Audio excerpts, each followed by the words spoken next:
Dios les bendiga, qué bueno que nos vemos otra vez a través de este programa.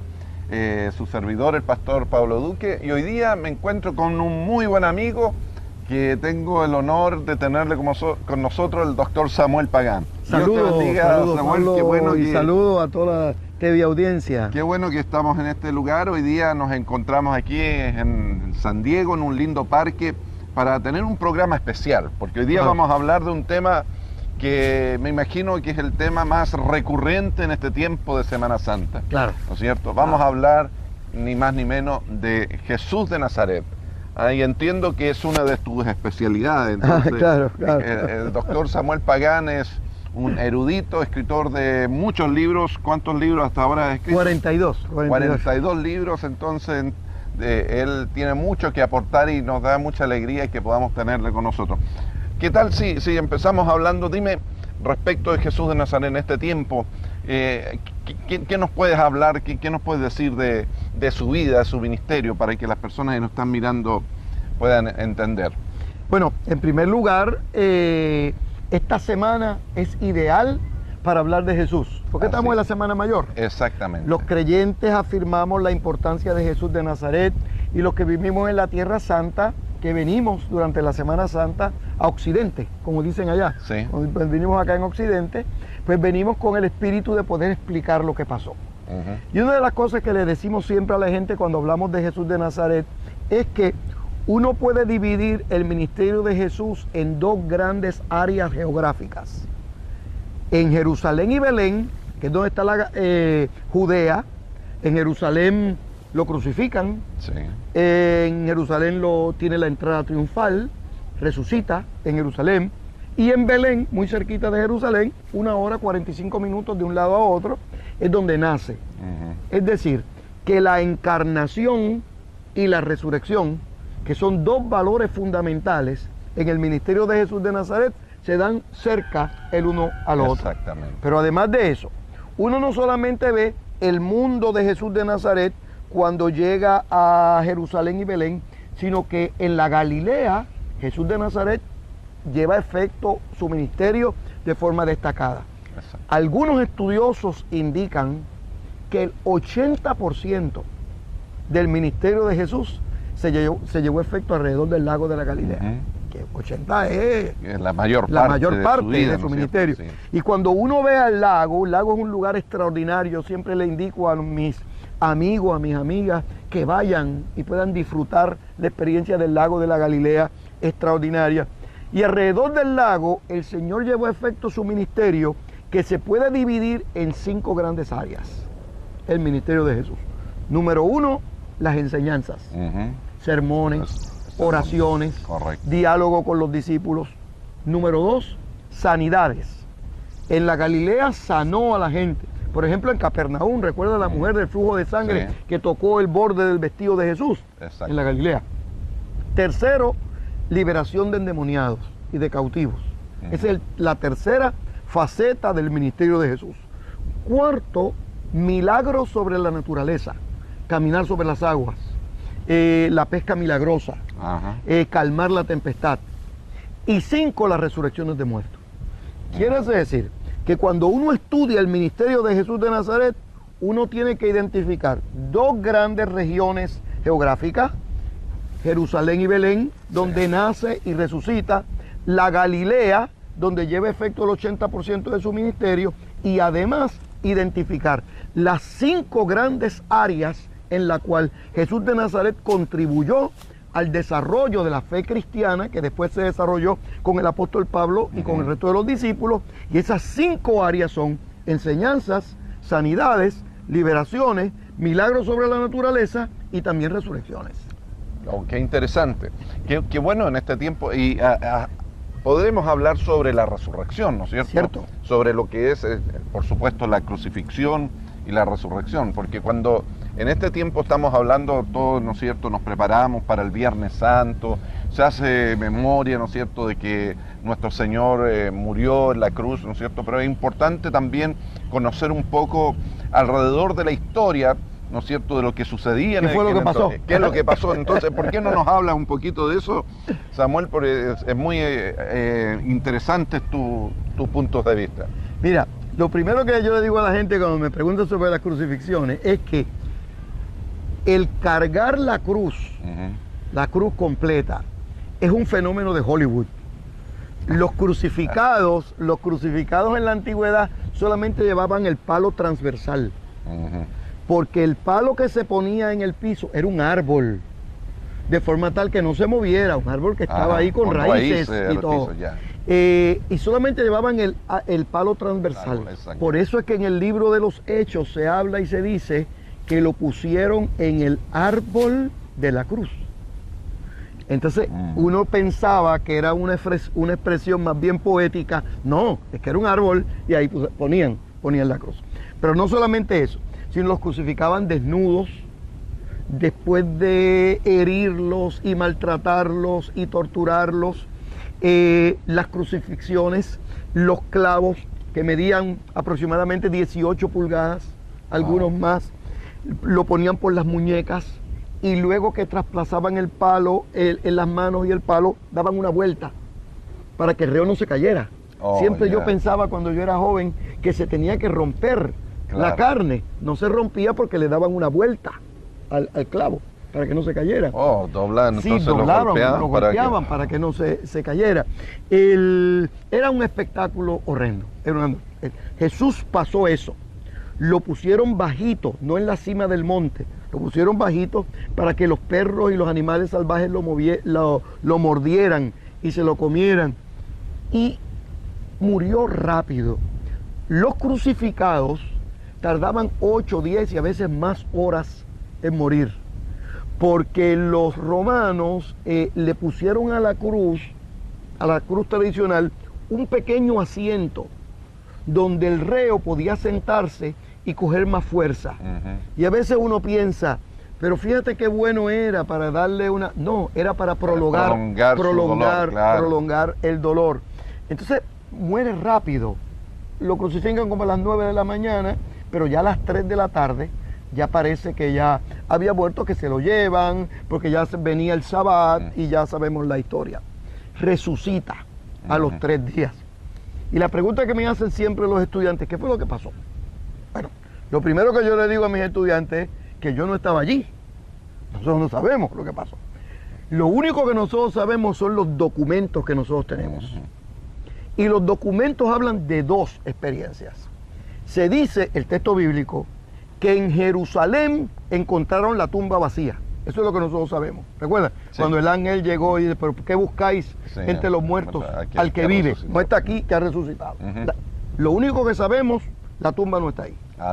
Él no está en la tumba. Y segundo, que en la Galilea, dicen los textos bíblicos, comenzó a aparecerse a los discípulos. Esas son la pieza de información que nosotros tenemos de los evangelios, de la resurrección, es que la tumba está vacía y comenzó a aparecerse, y cuando unimos esas 2 narraciones, pues llegamos a la conclusión que la tumba no lo encerró, que la tumba no pudo detener la vida del Señor. Aleluya. Y que resucitó de forma extraordinaria. Eso es lo que nosotros tenemos. Pero no solamente tenemos eso, porque alguien puede decir, como dijeron en la antigüedad, se robaron el cuerpo. Claro, como también, ¿no es cierto? Podrían decir que le pagaron a alguien para que se robara el cuerpo. Pues eso pudiera explicar la tumba vacía, pero no explica las apariciones. Exacto, se apareció más de 500, claro, a cepas. Pero las apariciones, alguien puede decir, eso fue una alucinación de alguien que lo amaba. Bueno, pues puede ser una persona, 2, pero tantas personas que atestiguan que lo vieron. O sea, aleluya. O sea, que uno puede unir estas 2 piezas de información que nosotros tenemos en los evangelios. No está en la tumba y lo pusieron allí con guardias. Correcto. Y aparece en el norte, en el lugar donde él tenía los discípulos. Y no se aparece una vez, se aparece de manera reiterada. Y a muchas personas al mismo tiempo. La conclusión inteligente que uno tiene cuando uno une esas piezas de información es que ciertamente Jesús resucitó. Aleluya, cierto. Desde la perspectiva teológica, el apóstol Pablo trata de explicar el mismo fenómeno. Y lo que dice es, no, resucitó. Porque si no hubiese resucitado, vana es entonces nuestra fe. Así es. Es decir, que el gran mensaje de Jesús de Nazaret no es enseñarnos cómo es que se muere. Para morirnos todos nos vamos a morir. Exacto. Nadie necesita aprender a morir. No vamos a coger la clase muerte 101. Claro. No. El problema no es cómo se muere, es cómo es que se vive. Aleluya. Y se vive de pie en la vida. Así. Se vive con autoridad, se vive con virtud, con sentido de dirección, se vive con valores. Se vive con principios, se vive con nobleza, se vive con dignidad, se vive afirmando la justicia, afirmando la paz, afirmando la esperanza. Y cuando uno vive con esos valores, como los vivió Jesús de Nazaret, entonces uno no le tiene miedo a la muerte. Exactamente. Y dice, ¿dónde está, oh muerte, tu aguijón? ¿Y dónde está, oh sepulcro, tu victoria? Porque solamente sabe morir quien ha sabido vivir. Y el que ha sabido vivir tiene la capacidad de resucitar. Aleluya. Me gustó esa frase, está muy linda, está muy interesante. Y estamos disfrutando mucho de este tiempo con el doctor Samuel Pagán, un hombre de Dios, principalmente un hombre de Dios, pero también un catedrático, un doctor en Biblia y en traducciones de la Biblia, además escritor de muchísimos libros, que está con nosotros. Vamos a ir a una pausa y volvemos en un minuto. No se mueva, porque todavía tenemos mucho más en este programa con el doctor Samuel Pagán.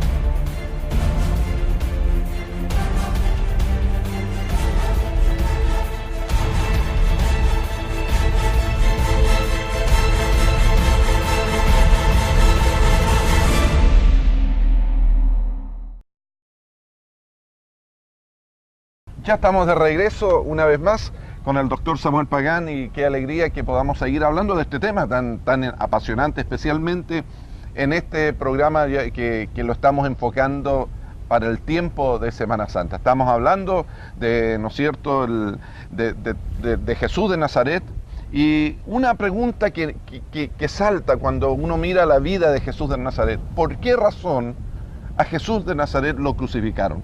Porque bien, a lo mejor podría haberlo exiliado, podrían haber elegido otro tipo de muerte, pero ¿por qué razón entonces los romanos, ¿no es cierto?, crucificaron a Jesús? Hablemos de ese tema, por favor. Mira, la verdad es que a veces uno mira los evangelios y estudia con cierta profundidad, ¿verdad?, los textos bíblicos entre líneas, tratando de evaluar qué fue lo que sucedió.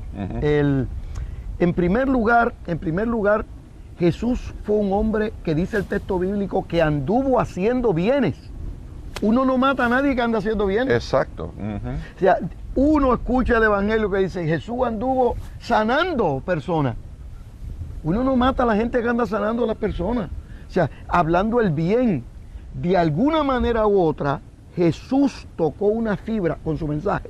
Tocó una fibra que hirió y afectó, por un lado, a los sacerdotes del templo de Jerusalén, que se preocuparon, y por otro lado hirió al imperio romano.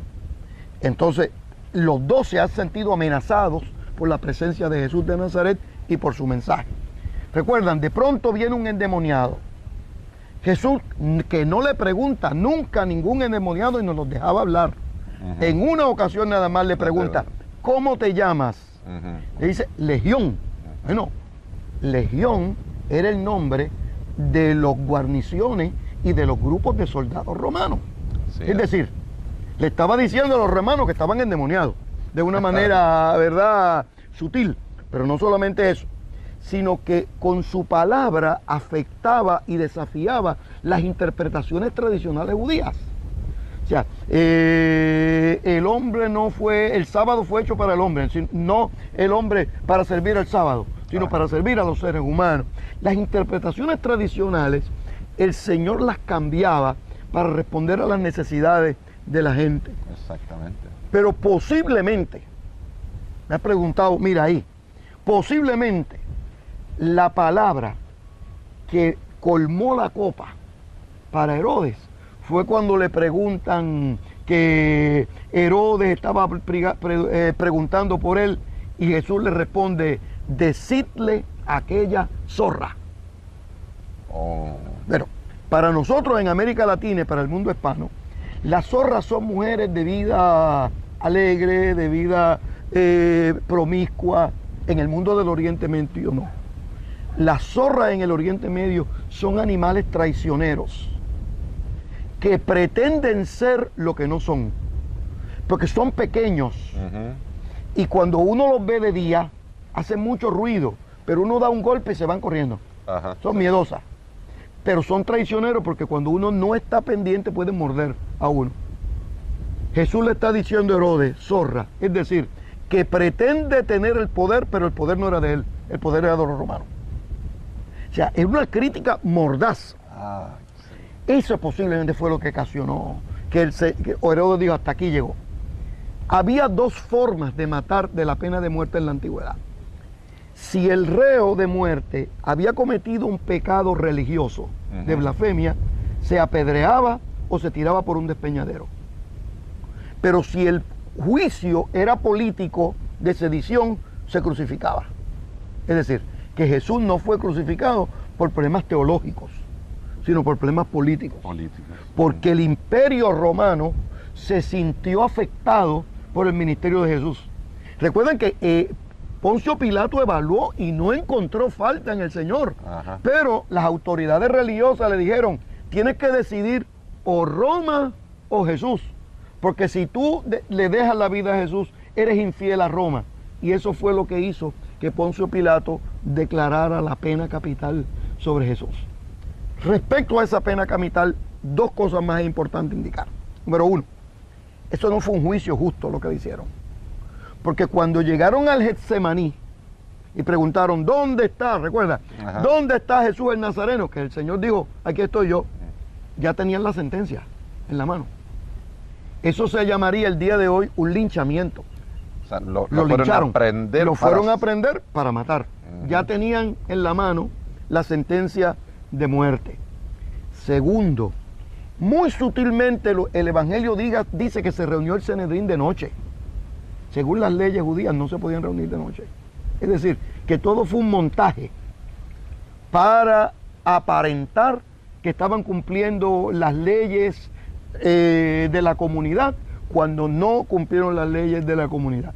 Sin embargo, nosotros leemos el día de hoy desde la perspectiva teológica esas narraciones, y lo que vemos es cómo Dios utilizó esas artimañas humanas, esas injusticias humanas, para poner de manifiesto su valor, su poder y su autoridad.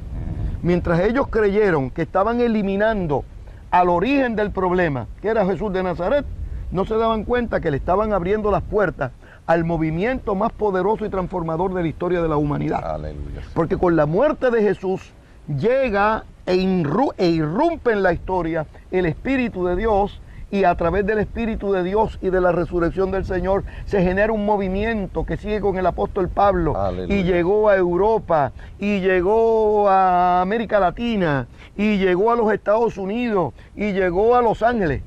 Amén. Y llegó a través de este programa televisivo a los programas del sur de California, de forma tal que puedan recordar que el mayor valor que tiene el ser humano en la vida es poder decir, como el apóstol Pablo: ya no vivo yo, mas Cristo vive en mí. Aleluya, qué hermoso.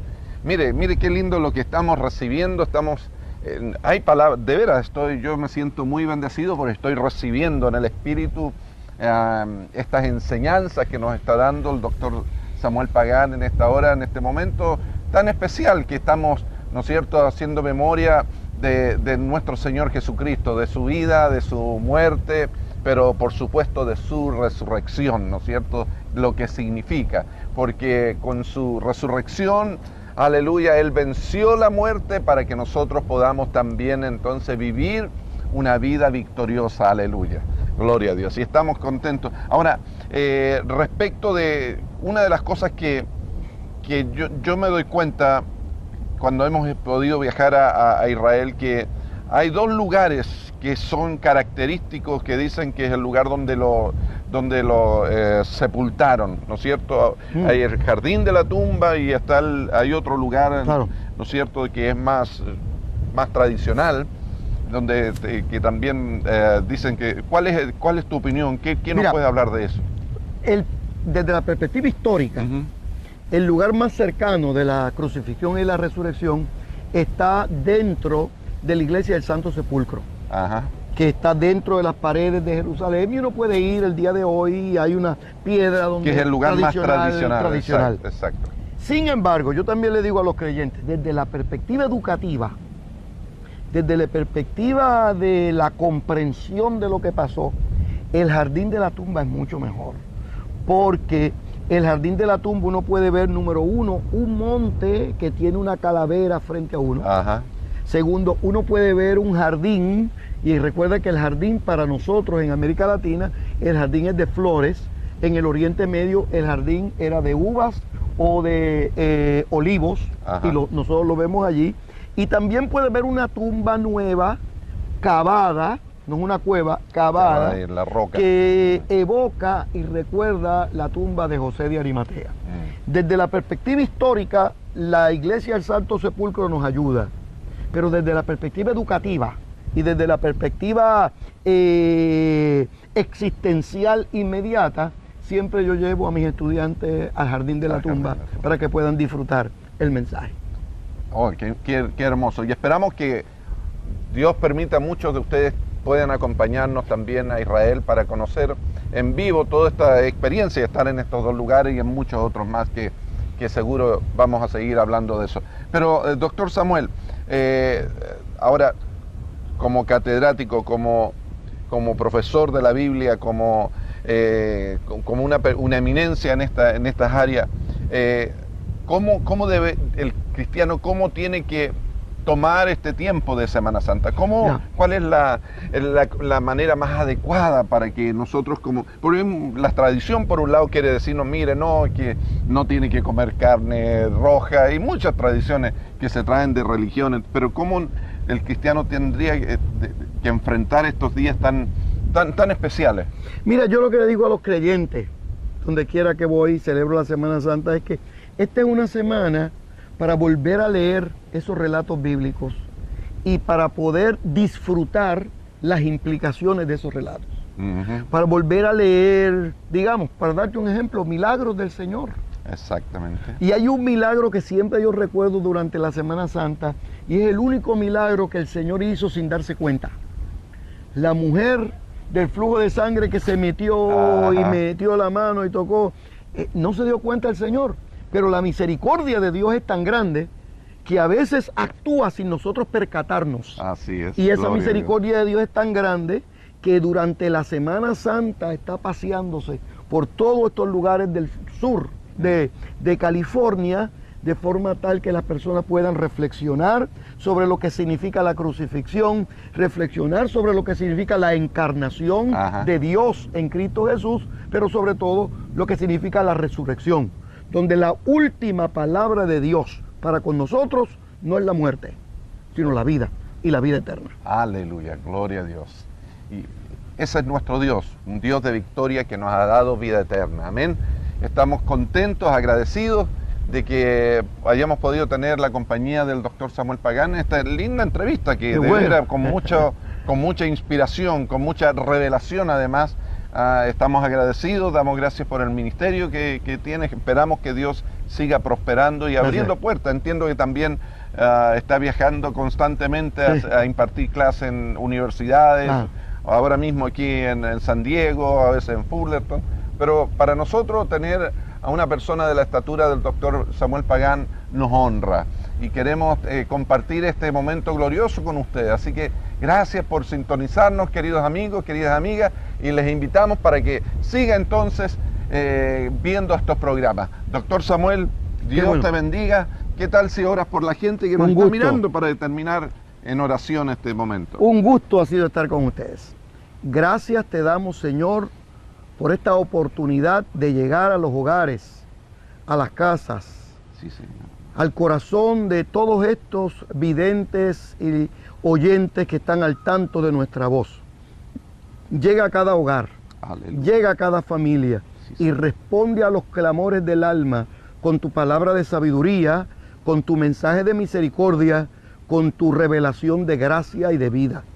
Ayúdanos a continuar con este ministerio de predicación y de enseñanza y permítele a la sociedad del sur de California recibir y disfrutar este mensaje transformador. En el nombre del que vive por siempre, te lo pedimos todo. Amén y amén. Amén. Amén. Dios les bendiga.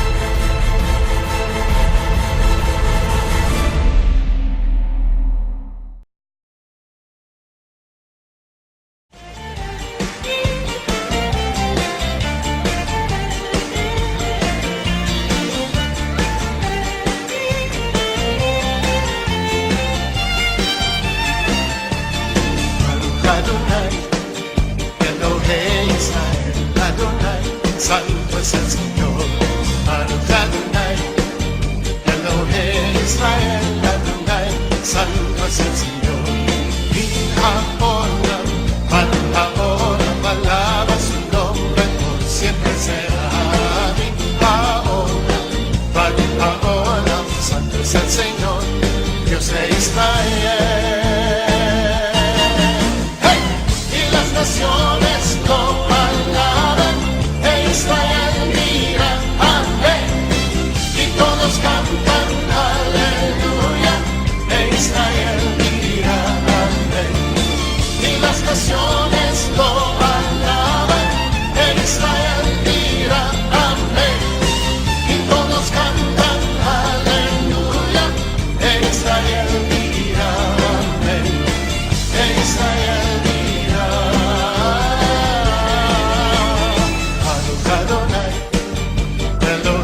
Israel, Adonai, Santo es el Señor, Baruch Adonai, Elohei Israel, Adonai, Santo es el Señor.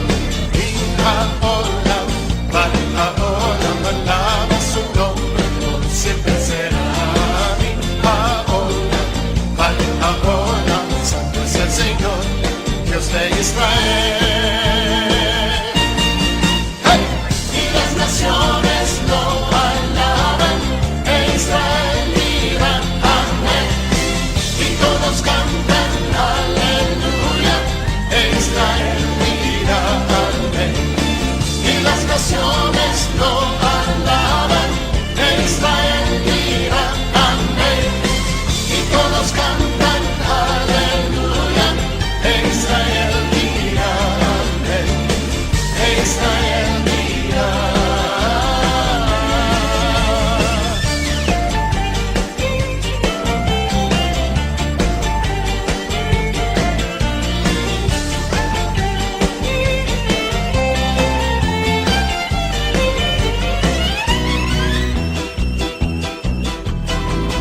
Cuando el grito de Dios resuena, la victoria tenemos ya. El poder de su voz derrota, Él lucha por mí. No hay arma que nos destruya, nuestro escudo es el Shaddai.